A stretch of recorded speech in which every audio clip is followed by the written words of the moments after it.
నమస్తే, welcome to న్యాయం కోసం. న్యాయపరమైనటువంటి అంశాలపై అవగాహన కల్పించే కార్యక్రమే న్యాయం కోసం.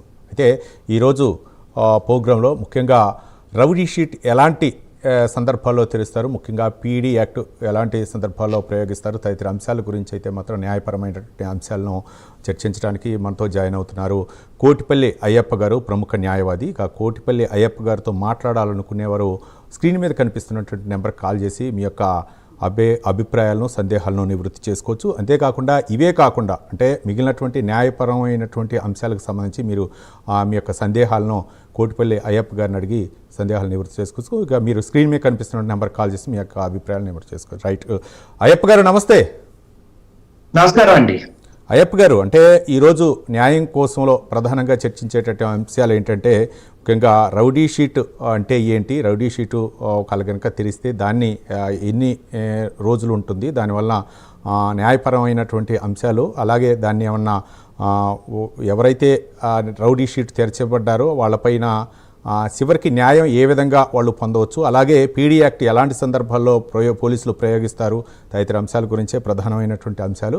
అయితే ముఖ్యంగా మనం చూస్తుంటాం చాలా సందర్భాల్లో రౌడీ షీటు తెరిచారు, రౌడీ షీటు ఓపెన్ చేశారు వాళ్ళ పేద అని చెప్పేసి చెప్తుంటారు. ఏంటి అసలు ఈ రౌడీ షీట్ అంటే ఏంటి, దీన్ని ఎలాంటి సందర్భాల్లో ఓపెన్ చేస్తుంటారు? రౌడీ షీట్ అంటే ఎటువంటి కేసు కాదండి. అది డిపార్ట్మెంట్ వారు, ఎవరైతే పోలీస్ డిపార్ట్మెంట్ వారు అనే డిపార్ట్మెంట్ వారు ఒక రికార్డ్ గా మెయింటైన్ చేసేదండి. అంటే ఎబిచువల్ గా అదే పనిగా నేరాలకు పాల్పడినటువంటి వ్యక్తుల్ని వాళ్ళు నేరాల నుంచి తప్పించడం కోసం చేసేటువంటి ఒక ఓపెన్ చేసేటువంటి ఒక షీట్ నే రౌడీ షీట్ అంటారు. సాధారణంగా ఈ మధ్యన రౌడీ షీట్ ని ప్రతి ఒక్కరు ఒక ఫ్యాషనేట్ గా పోలీసులు ఓపెన్ చేయడం అనేది షరా మామూలుగా మారిపోయింది. రౌడీ షీటర్ అని. ముఖ్యంగా ఇటీవల కాలంలో తూర్పు ఉభయ గోదావరి జిల్లాల్లో కూడా పోక్సో కేసులు ఉన్న ప్రతి ఒక్కరి మీద రౌడీ షీట్ అకారణంగా పోలీసులు ఓపెన్ చేయడం అనేది జరిగింది. ఇటువంటి రౌడీ షీట్ల వల్ల చాలా నష్టపోయేది ఏముండదండి. రౌడీ షీట్ కనుక అన్యాయంగా ఏ పోలీస్ అధికారి అయినా సరే తప్పుడుగా ఓపెన్ చేస్తే మనం కోర్టుకు కూడా వెళ్ళొచ్చు. హైకోర్టులో మనం దాని నుంచి ఉపశమనం పొందేటువంటి అనేక ఉన్నాయి. జస్టిస్ సోమయాజుల్ మనకి హైకోర్టు పూర్తి ధర్మాసనం చెప్పిందండి, ఎవరైతే రౌడీ షీట్ అకారణంగా ఓపెన్ చేస్తారో అటువంటి పోలీస్ అధికారుల మీద తిరిగి కేసులు నమోదు చేయొచ్చు. వారు కనుక సమాజంలో ఎవరైనా వ్యక్తులకి భంగం కలిగించి తప్పుడుగా కేసులు నమోదు చేసి రౌడీ షీట్ ఓపెన్ చేస్తే ఆ సంబంధిత పోలీస్ అధికారుల మీద కూడా పరువు నష్టం అనేది వేసుకోవచ్చు అని చెప్పింది. రౌడీ షీట్ అనేది పోలీసులు మెయింటైన్ చేసే ఒక షీట్ మాత్రమే, ఇది ఎఫ్ఐఆర్ కాదు, దీనికి చట్టబద్ధత లేదండి. అయ్యప్ప గారు, ఎవరి మీద అయినా సరే రౌడీ షీట్ ఓపెన్ చేస్తే ఏమన్నా అవమానకరంగా వాళ్ళు గనక ఇబ్బంది పడితే వాళ్ళు న్యాయపరంగా ఎలాగా అప్రోచ్ అవ్వాలంటారు? పోలీస్ స్టాండింగ్ ఆర్డర్స్ అండి, పిఎస్ఓ ఆర్డర్ ప్రకారం నిర్వహించబడుతుంది రౌడీ షీట్. సర్వేలెన్స్ కోసం మాత్రమే, సర్వేలెన్స్ రికార్డుల కోసం మాత్రమే ఈ రౌడీ షీట్ ఓపెన్ చేస్తారు. ఎవరైనా సరే అండి ఇలా అన్యాయంగా కానీ అకారణంగా కానీ ఎవరైనా పోలీస్ ఆఫీసర్లు రౌడీ షీట్ ఓపెన్ చేస్తాను, ఎప్పుడో 10-15 సంవత్సరాల క్రితం ఉన్న కేసులు, అవి కోర్టు వారు కొట్టేసిన కేసుల్ని మళ్ళీ ఆ కొట్టిన కేసులు మళ్ళీ తీసుకొచ్చి ఇతని మీద 4 కేసులు ఉన్నాయి, 5 కేసులు ఉన్నాయి, మేము రౌడీ షీట్ ఓపెన్ చేస్తామని చెప్పి బెదిరిస్తున్నటువంటి సందర్భాలు చాలా ఉన్నాయి. ఇటువంటి పోలీస్ ఆఫీసర్లు ఖచ్చితంగా న్యాయ వ్యవస్థని, చట్టాలని గౌరవించకుండా మొన్న చాలా మంది మీద తప్పుడుగా ఈ ఓపెన్ చేయడం జరిగిందండి. వీరందరికీ చాలా మంది నన్ను అప్రోచ్ అవ్వడం జరిగింది. ఏ పోలీస్ స్టేషన్లో అయితే ఏ ఎస్ఐ అయితే వేస్తారో వాళ్ళ మీద తిరిగి మీరు కౌంటర్ కేసు వేయొచ్చు. ఇలా రౌడీ షీట్ అనేది ఏ కారణం చేత ఓపెన్ చేశారో ఆర్టీ యాక్ట్ ద్వారా తెలుసుకోవచ్చు. హైకోర్టు ద్వారా మీరు ఉపశమనం పొందొచ్చు. మీకు అకారణంగా తప్పుడు కేసులు నమోదు చేసి ఎబిచువల్ గా ఇతను వీటికి పాల్పడుతున్నాడు, నేరాలకు పాల్పడుతున్నాడు అని తప్పుడు కేసులు నమోదు చేసి రౌడీ. రైట్ అయ్యప్ప గారు, అంటే సుప్రీంకోర్టు గైడ్లైన్స్ కూడా ఉన్నాయి. సుప్రీంకోర్టు గైడ్లైన్స్ ప్రకారం అంటే సరైన ఆధారాలు ఉన్నాయి, మరో పక్క యాదృచ్ఛికంగా ఓపెన్ చేయకూడదు, నిర్దిష్ట కాలానికి అంటే అది రివ్యూ చేయాలని చెప్పేసి సుప్రీంకోర్టు గైడ్లైన్స్ కూడా ఉన్నాయి. ఎవరి మీద పడితే వాళ్ళ మీద రౌడీ షీట్ ఓపెన్ చేయడానికి కుదరదు అనే విధంగా ఉండే దానికి ఒక గైడ్లైన్స్ కూడా సుప్రీంకోర్టు ఇచ్చింది. అయితే చాలామంది పోలీసులు కూడా ప్రెస్ మీట్ పెట్టి రౌడీ షీట్ ఓపెన్ చేశాం, ఈయన మీద పలు కేసులు ఉన్నాయని రకరకాలుగా చెప్తూ ఉంటారు. అంటే ఒక విధంగా చెప్పాలంటే కొంతమంది అయితే మాత్రం అవమానకరంగా భావించేటటువంటి పరిస్థితులు కూడా ఉంటాయి. మరికొంతమంది అయితే మాత్రం రాజకీయ కక్షల నేపథ్యంలో కూడా కొంతమంది కక్షపూరితంగా కూడా పోలీసుల్ని ఆసరా చేసుకొని వాళ్ళ ద్వారా ఈ యొక్క రౌడీ షీట్ ఓపెన్ చేయటం, వాళ్ళ కేసులు బనాయించడం ఇట్లాంటివి జరుగుతాం. మరి ఇట్లాంటప్పుడు న్యాయ సహాయం పొందాలంటే ఎలా చేయాలి? ఆ యొక్క రౌడీ షీట్ ఓపెన్ చేయబడ్డటువంటి వ్యక్తి ఏ విధంగా న్యాయం పొందాలంటారు?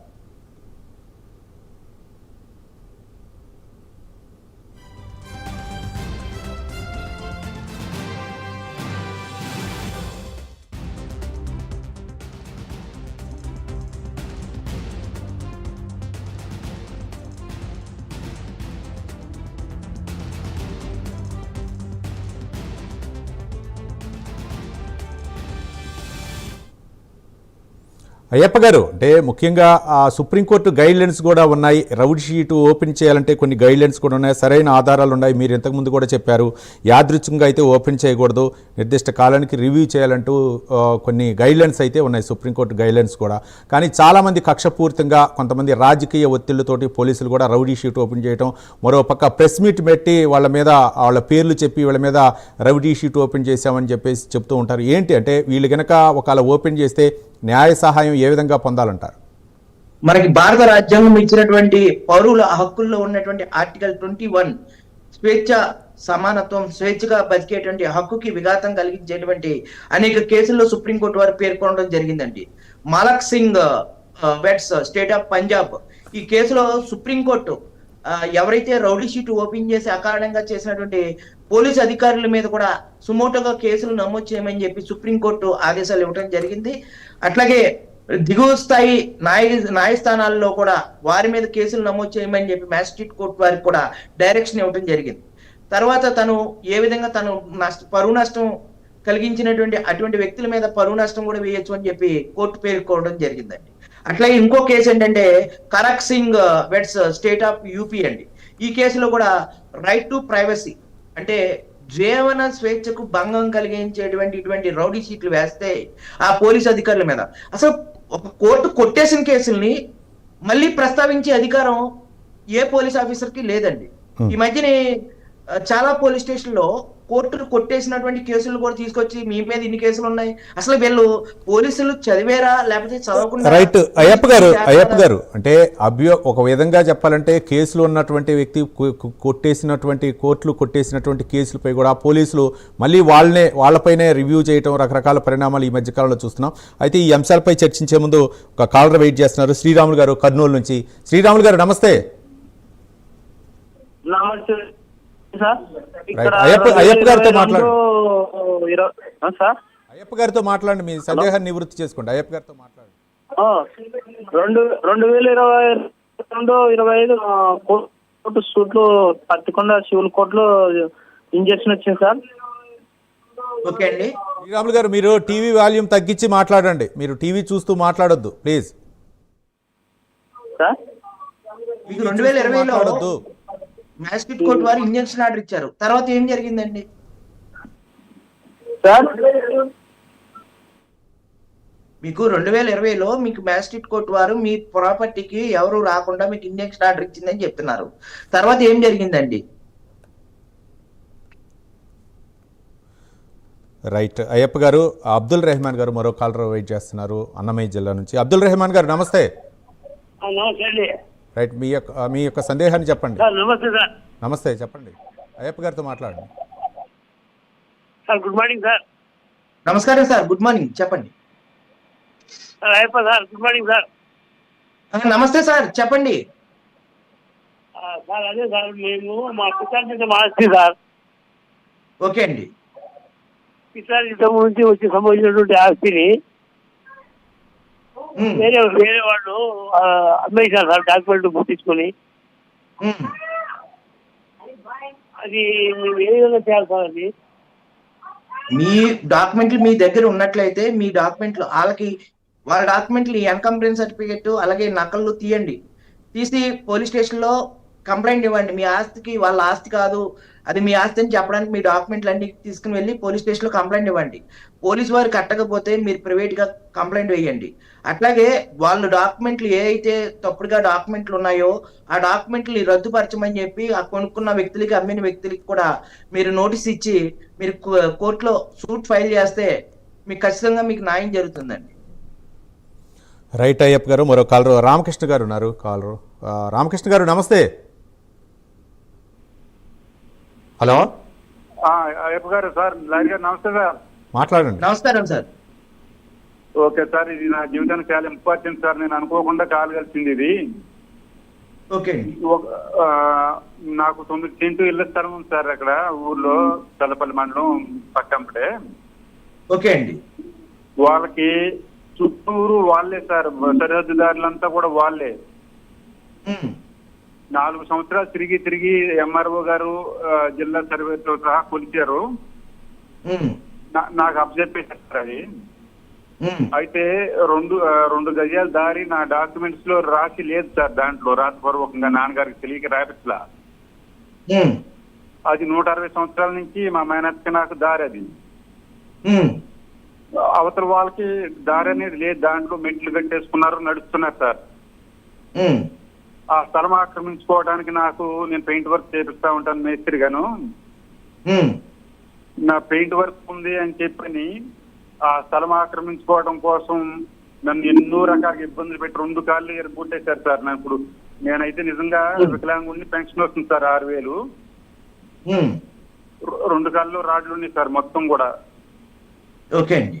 మళ్ళీ అది రాజీ చేసుకోవడం లేదని 307 కేసు అవనగడ్డలో నడుస్తా ఉంటే ఆ టైంలో రాజీ చేసుకోవడం లేదని 2 మైనర్లతో తలకాయ బద్దలు కొట్టించారు అదే దారిలో. మళ్ళీ అప్పుడు 18 కుట్లు పడి మళ్ళీ ఈ పోలీసులు ఎంత తిరిగినా సార్ నాకు నేను కొంచెం ధైర్యంగా ఉండటం వల్లే చచ్చిపోకుండా ఉండా. నిజంగా చెప్తున్న పిల్లల కోసం, భార్య కోసం. ఇప్పుడు మీ కేసులు ఏమైనాయండి? మేము మీద అటాక్ చేసినటువంటి కేసుల్లో మీకు ఏమైనా న్యాయం జరిగిందా? జరగలేదు సార్. చూసిన వాళ్ళు కూడా నేను చూడలేదు అని చెప్పారు సార్. వాళ్ళకి రాజకీయ అండ, బుద్ధప్రసాద్ గారు అండ, పోలీసులు అండ ఉండటం వల్ల నన్ను ఇప్పటికీ ఈ రకంగా చేస్తున్నారు సార్. మీరు మానవ హక్కుల సంఘానికి, నేషనల్ హ్యూమన్ రైట్స్ కమిషన్ కి, స్టేట్ హ్యూమన్ రైట్స్ కమిషన్ కి మీకు ఏదైతే అన్యాయం జరిగిందో అదంతా వివరంగా రాయండి. అట్లాగే మీ ప్రొటెక్షన్ పిటిషన్ అనేది హైకోర్టులో మీరు రిట్ ఫైల్ చేసుకోవచ్చు. హైకోర్టులో మీరు ప్రొటెక్షన్ పిటిషన్ ఒకటి వేసుకోండి. అట్లాగే మీ కేసులకు సంబంధించినటువంటి ఏదైతే కేసులు మీ పోలీసు వారు న్యాయం జరగలేదనుకోండి, మీ దగ్గర ఉన్నటువంటి ఆధారాలన్నీ కలిపి పోలీసులు కూడా ఒక పార్టీకి చేర్చి మీ మ్యాజిస్ట్రేట్ కోర్టులో మీకు ఏ విధంగా న్యాయం జరగలేదో వాటిని వేయండి. అలాగే మీరు మీ స్థలంలో అక్రమ కట్టడాలు కట్టేశారని చెప్పారు. మీరు కట్టేసినప్పుడు 1994 పంచాయతీరాజ్ యాక్ట్ ప్రకారం మీరు పంచాయతీ అధికారులకి అటువంటి అక్రమ కట్టడాలకి పర్మిషన్లు ఇస్తే వాటిని రద్దుపరచమని దాని మీద కూడా మీరు కోర్టుకు వెళ్ళొచ్చు. ఒకవేళ వాళ్ళు రద్దుపరచకపోతే మీరు కోర్టుకు కూడా వెళ్ళొచ్చు. ఈ రకంగా మీరు అలాగే ఏపీ కరెంట్ యాక్ట్ ప్రకారం 2003 ప్రకారం వాళ్ళకి మీ దాంట్లో ఆక్రమించి కట్టుకున్న దానికి ఇంటికి కరెంట్ ఇస్తే వాళ్ళకి కూడా మీరు పిటిషన్ పెట్టొచ్చు. వీళ్ళందరినీ పార్టీలకి చేసి మీరు సూట్ అనేది ఫైల్ చేయండి. ఖచ్చితంగా మీకు న్యాయం జరుగుతుందండి. రైట్ అయ్యప్ప గారు. మరో కాలర్ రమేష్ గారు అన్నమయ్య జిల్లా నుంచి కాలర్ వెయిట్ చేస్తున్నారు. రమేష్ గారు నమస్తే. సార్ నమస్తే అండి. రైట్ అయ్యప్ప గారితో మాట్లాడండి. సార్ నమస్తే అండి. నమస్కారం సార్. సార్ మా అన్న రీసెంట్ గా యాక్సిడెంట్ అయ్యి ఎక్స్పైర్ అయిపోయారు సార్. యాక్సిడెంట్ అయింది, బైక్ యాక్సిడెంట్. అన్నది ఏంటంటే మేము అప్పుడు మామూలుగా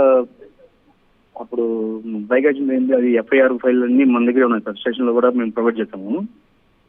మీకు ఎఫ్ఐఆర్ ఉంది, బండికి ఇన్సూరెన్స్, లైసెన్స్ అన్ని ఉంటే మీరు ఎంవిఓపి మోటార్ వెహికల్ యాక్ట్ ప్రకారం మీరు నష్టపరిహారానికి మీరు ఏమన్నా వేసారండి? చేసాం సార్. అప్పుడు ఒక అతను లాయర్ గా, అతని పేరు కూడా లక్ష్మణ్ సార్ ఏదో అని ఉంది సార్. అతను ఏంటంటే ఇప్పుడు స్విచ్ ఆఫ్ చేసుకుంటున్నాడు సార్. అతను అంటే మీరు కౌంటర్ మీరు వేసారండి? మీకు ఏమన్నా పిటిషన్ ఏమన్నా వేసారా? ఆ పిటిషన్ అంటే నేను వేస్తానని చెప్పి అతనే మన దగ్గర అమౌంట్ కూడా తీసుకున్నాడు సార్ అతను, లాయర్ సార్. నేను ఒకటే అండి, యాక్సిడెంట్ అయిన యాక్సిడెంట్ అయిన వ్యక్తికి బైక్ ఉంటే కనుక బైక్ లైసెన్స్ ఉండాలి, అలాగే ఇన్సూరెన్స్ ఉండాలి. ఏ వెహికల్ అయితే గుర్తిందో ఇన్సూరెన్స్ ఉండాలి. ఇన్సూరెన్స్ మీద, అలాగే బైక్ డ్రైవర్ అదే ఏదైతే గుద్దినటువంటి వాహనం యొక్క డ్రైవర్ మీద కలిపి మీరు దీనికి ఎంబీఓపి మోటార్ వెహికల్ యాక్ట్ ప్రకారం మీరు నష్టపరిహారానికి మీరు వేసుకోవాలండి. అలాగే కేసు కట్టించుకోవాలి, ఎఫ్ఐఆర్ ఉండాలి. ఇవన్నీ మీకు ఆ లాయర్ చేయలేకపోతే మీకు ఎంబీఓపి నెంబర్ ఏదైతే ఉందో మీరు నెట్ లోకి వెళ్ళి ఈ కోర్స్ అని ఒక యాప్ డౌన్లోడ్ చేసుకుని మీరు నెట్ లోకి వెళ్ళి మీరు మీ పేరుతో సెర్చ్ చేయండి. అది మీకు ఎంబీఓపి అని సెలెక్ట్ చేసుకున్న ఆప్షన్, మీరు ఏ కోర్ట్ అయితే ఆ కోర్టుకి మీకు ఆ సూట్ వస్తుంది. దానికి సంబంధించిన కాపీ ఆఫ్ అప్లికేషన్ వేసుకుని మీరు డీటెయిల్స్ తెలుసుకోవచ్చు.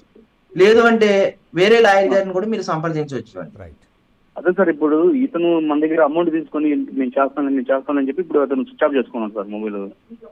అదేండి, ఇప్పుడు ఆయన స్విచ్ ఆఫ్ చేసుకున్నారు, వాళ్ళ ఆఫీస్ కి వెళ్ళండి, వెళ్ళి అడగండి. ఇవ్వకపోతే అక్కడ బార్ యూనియన్ ఉంటుంది, బార్ యూనియన్ లో కూడా మీరు ఎవరైతే అడ్వకేట్స్ యాక్ట్ అనేది 1961 అడ్వకేట్స్ యాక్ట్ ప్రకారం అతని మీద కూడా మీరు చర్య తీసుకోమని చెప్పి మీరు బార్ యూనియన్ లో కూడా మీరు కోరొచ్చు అండి.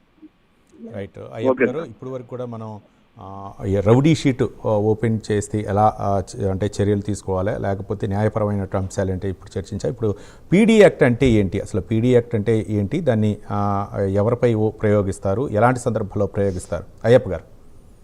ప్రివెంటివ్ డిటెక్షన్ యాక్ట్ అండి పీడీ యాక్ట్ అంటే.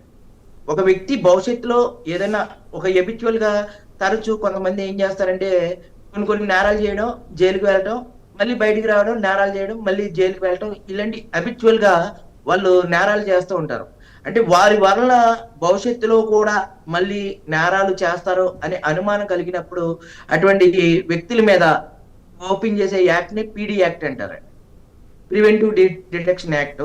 ఈ యాక్ట్ ప్రకారం వాళ్ళని 1 సంవత్సరం పాటు జైల్లో ఉంచుతారండి. దీన్నే పీడీ యాక్ట్ అంటారండి. మనకి ఆంధ్రప్రదేశ్ లో కూడా పీడీ యాక్ట్ కి సంబంధించినటువంటి AP prevention of dangerous activities act 1986, ఇందులో గోండా కానీ, బోటర్స్ కానీ, డ్రగ్ అఫెండర్స్ కానీ ఇటువంటి అన్నమాట. వీటిలో కూడా మనకు ఒకవేళ ఎవరైనా పీడీ యాక్ట్ ఎవరైనా తీస్తే హైకోర్టులో ఎబియస్ కార్పస్ పిటిషన్ ఆర్టికల్ 226 ప్రకారం మనం వేసుకోవచ్చు. న్యాచురల్ జస్టిస్ ఉల్లంఘన పాల్పడినా, లేకపోతే రిలేటివ్ మెటీరియల్ లేకపోయినా, డిలే ఇన్ పాసింగ్ ఆర్డర్ లేకపోయినా, నాన్ అప్లికేషన్ ఆఫ్ మైండ్ కాకపోయినా, ఇవన్నీ ఈ గ్రౌండ్స్ లో ఏది ఉన్నా సరే మనం ఖచ్చితంగా కోర్టుకు వెళ్ళొచ్చు అండి. మనకి ఇందులో కూడా జడ్జిమెంట్స్ 3 ఉన్నాయి. Ram Manohar Lal versus state of Bihar law orders or public orders defence అని చెప్పి ఈ కేసులో సుప్రీంకోర్టు ఒక గైడ్ లైన్స్ ఇవ్వడం జరిగిందండి. ఈ గైడ్ లైన్స్ ప్రకారం ఎవరి మీద పడితే వాళ్ళ మీద పీడీ యాక్ట్ ఓపెన్ చేస్తున్నారు, వాళ్ళు ఎబిచువల్ గా నేరాలు పాల్పడుకుని ఎక్కడైనా దొంగతనాలు జరిగినాయి అనుకోండి, వీళ్ళు దొంగతనాలని కేసుల్ని ఫైండ్ అవుట్ చేయలేనప్పుడు ఆల్రెడీ ముందు ఎవరైతే దొంగతనం చేశారో కేసులు ఉన్నాయో వాళ్ళ మీదే కేసులు పెడుతూ ఉంటారు వీళ్ళు. కొన్ని కేసుల విచిత్రమైన సంఘటన ఏంటంటే, ఎవరైతే దొంగతనాలు చేస్తున్నారో వాళ్ళు షీట్ తీసుకుని ఒక దొంగతనం కేసులో అతనే ముద్దాయి అని చెప్పేసి అతన్ని అరెస్ట్ చేయడం జరిగింది. విచిత్రం ఏంటంటే అతను ఆ టైంలో ఆ దొంగతనం దగ్గర లేడండి. లేకపోయినా సరే తప్పుడుగా వేసి తర్వాత ఆ కేసు కూడా చూపించి పీడీ యాక్ట్ ఓపెన్ చేశారు. దీని మీద మేము హెబియస్ కార్పస్ రిట్ వేయడం జరిగింది. కోర్టు వారు ఆ సమయంలో ఇతను వేరే చోట ఉంటూ ఆ డీటెయిల్స్ తీసుకోవడం, వాళ్ళ పోలీసులు ఇలా హ్యాబిచువల్ గా దొంగలు దొరకలేనప్పుడు వేసేటువంటి తప్పుడు కేసులన్నిటికీ కూడా వాళ్ళు ఎవరైతే ఉన్నారో వాళ్ళందరికీ కూడా కోర్టు ఎక్స్ప్లెనేషన్ ఇమ్మని చెప్పింది. వాళ్ళ దగ్గర ఎటువంటి ఎక్స్ప్లెనేషన్ లేని తర్వాత పీడీ యాక్ట్ కొట్టివేయడం కూడా జరిగిందండి. రైట్. అయ్యప్ప గారు, మరో కాలర్ వెయిట్ చేస్తున్నారు. హరిబాబు గారు విజయవాడ నుంచి. హరిబాబు గారు నమస్తే. నమస్తే సార్. మీ సందేహాన్ని అడగండి అయ్యప్ప గారు. సార్, నాది ఒక విచిత్రమైన కేసు సార్. ఒక దొంగ ఒక ఫ్రెండ్ ద్వారా పరిచయం అయ్యాడు సార్. అయితే అతను ఇచ్చిన దొంగ బంగారాన్ని నేను సేల్ చేశాను సార్. అయితే అతను దొరికాడు సార్. దొరికినప్పుడు నా పేరు కూడా చెప్పాడు. నన్ను కూడా తీసుకెళ్ళారు సార్ ఇన్వెస్టిగేషన్ కోసం తీసుకెళ్ళినప్పుడు నన్ను కొట్టారు సార్. నాకు కొడితే నాకు కాలు పని చేయట్లేదు సార్. ఇప్పుడు కాలు అంటే నరం 1 month అవుతుంది. 1 month కూడా అవ్వట్లేదు సార్. ఒక 20 days అవుతుంది. మిమ్మల్ని ఎక్కడ కొట్టారు పోలీసు వారు? ఇన్వెస్టిగేషన్ కోసం తీసుకెళ్ళి అక్కడ కొట్టారు సార్ స్టేషన్ లో. అదే స్టేషన్ లోనే కొట్టారా? స్టేషన్ లోనే సార్. మీరు స్టేషన్ లో కొడితే ఆ స్టేషన్ సంబంధించిన సీసీ ఫుటేజ్ ఇమ్మని చెప్పి ఆర్టీ యాక్ట్ అప్లై చేయండి. విత్ ఇన్ 48 hours లో ఇవ్వమని చెప్పండి. సెక్షన్ 7(1) ఆర్టీ యాక్ట్ లో విత్ ఇన్ 48 hours లో కనుక ఏదైనా రాజ్యాంగబద్ధమైనటువంటి హక్కులకి భంగం కలిగినప్పుడు 48 hours లో సమాచార పక్క చట్టం ఇవ్వచ్చు. మీరు 48 hours లో సమాచార పక్క చట్టం ఇవ్వమని చెప్పి కోరండి. మీరు ఎస్పీ గారికి వీళ్ళందరికీ కూడా ఆ బంగారం విషయంలో నాకు ఎటువంటి సంబంధం లేదు, కేవలం నేను ఎటువంటి దొంగతనానికి పాల్పడలేదు, మీది ఏదైతే మీ దగ్గర ఉన్నాయో ఆధారాల ప్రకారం ఎస్పీ గారికి డిఐజీ గారికి రాయండి. అట్లాగే మీరు మీ కాలు ఇరిగిపోయిందని చెప్పారు, మీరు ఎందుకు హాస్పిటల్ ఏమైనా జాయిన్ అయ్యారా? మీరు హరిబాబు గారు జాయిన్ అయ్యారు సార్, హాస్పిటల్ జాయిన్ అయ్యాను. మీరు ఎమ్మెల్సీ ఉందండి? ఎమ్మెల్సీ లేదు సార్, మామూలుగా దెబ్బ తగిలిందని చెప్పి జాయిన్ అయ్యాను. అంటే కేసు పెట్టని చెప్పారు పోలీసులు, తర్వాత అన్ని కేసులు పెట్టారు నా మీద, అతనిపై ఏ కేసులు పెట్టారు ఆ కేసులు పెట్టారు, స్టేషన్ పేరు సరే అండి, ఇప్పుడు మిమ్మల్ని కొట్టారు, మీకు ఎమ్మెల్సీ రిపోర్ట్ ఉంది, ఇమ్మీడియట్ గా మీరు మ్యాజిస్ట్రేట్ కోర్టులో వాళ్ళ మీద మీరు ఎస్పీ గారికి రాయండి. ఎస్పీ గారి దగ్గర సమాధానం రాకపోతే మీరు ఇమ్మీడియట్ గా మీరు మ్యాజిస్ట్రేట్ కోర్టులో ఏ పోలీసు వారైతే మిమ్మల్ని కొట్టారో వాళ్ళ మీద కూడా కేసులు నమోదు చేయాలి. ఇలాగ నన్ను కస్టోడియల్ టార్చర్ చేశారని చెప్పి మ్యాజిస్ట్రేట్ కోర్టులో మీరు కేసు వేయండి. అట్లాగే మిమ్మల్ని ఏమన్నా అరెస్ట్ చేశారా? లేదు సార్, కేసులు పెట్టారు కానీ అరెస్ట్ చేయలేదు సార్, స్టేషన్ బెయిల్ ఇచ్చారు.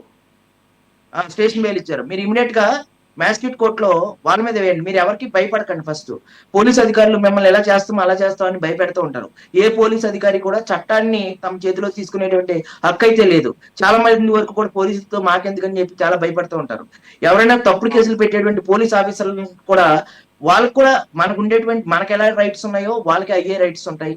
అంతే తప్ప పోలీసులు ఓన్లీ చట్టాన్ని రక్షించే వాళ్ళు తప్ప చట్టాన్ని తమ చేతిలో తీసుకునేటువంటి పోలీస్ అధికారుల మీద కూడా న్యాయస్థానాల ద్వారా మీరు రక్షణ పొందొచ్చు.